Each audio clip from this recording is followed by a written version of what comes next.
Regarding the financing of the post-2015 agenda, I just wondered what, for you, were the real financing priorities to enable this successful transition from MDGs to SDGs, and how the relevance and continuity of these investments can actually be ensured. Okay. When we talk about what's going to happen as far as financing of the MDGs is concerned in the coming 15 years, one has to recognize that the two key sources of funding will be the domestic resources of the developing countries themselves, one, and the private sector flows, two. Yeah. And the rest will be minor when compared to them.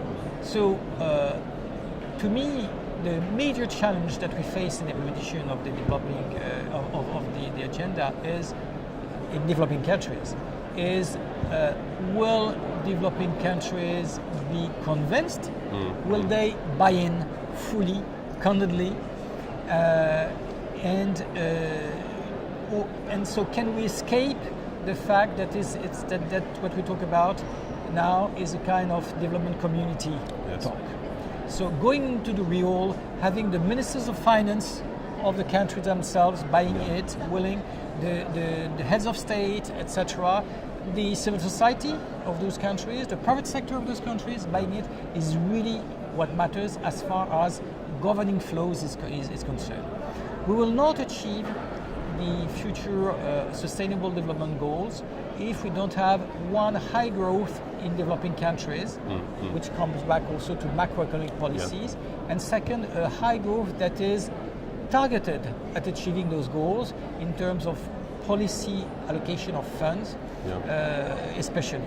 And given your experience with the development of SMEs in Africa, for example, I just wondered whether you were still indeed convinced that working through the private sector in developing countries was still the way forward for development assistance. Absolutely. And let me give you two very precise reasons for that. Because one, the future SDGs are going to identify, and rightly so, job creation as being one of the core challenges of, at the same time, the growth pattern, but also the poverty alleviation agenda. We will not create the millions, the hundreds of millions of jobs that we need over a 15 years period without having a massive flow of creation and development of SMEs. Yes. The big corporations will not make it, or they will make it on very specific niches of the job creation agenda. So this has really to take place.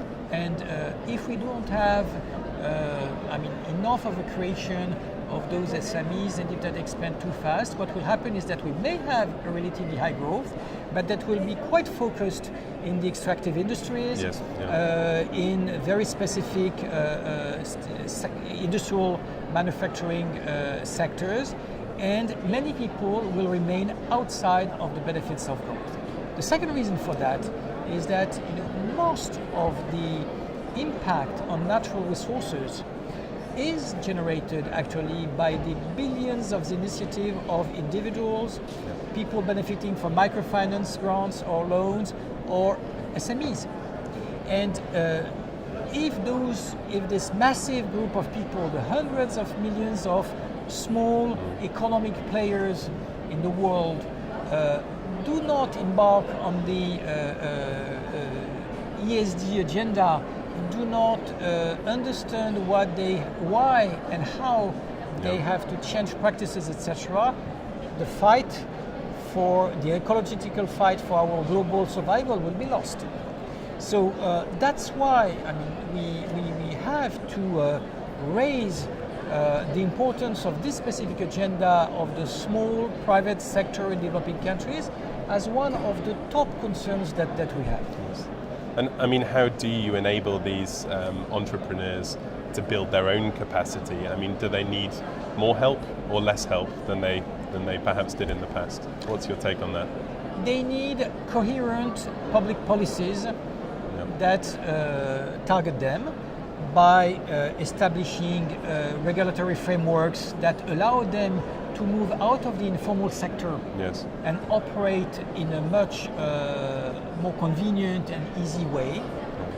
Because without formalization of this vast informal sector, many of the things we aim at will not be realized, achieved. Second, we need a lot of focus in the training, in the human resources and the capacity building targeted at that sector. To make them investable. Exactly, and also to allow them to improve the quality of their operation, to grow. Yep. And this is not subsidizing them. Yep. It's really investing in them and allowing them to have access to the right support.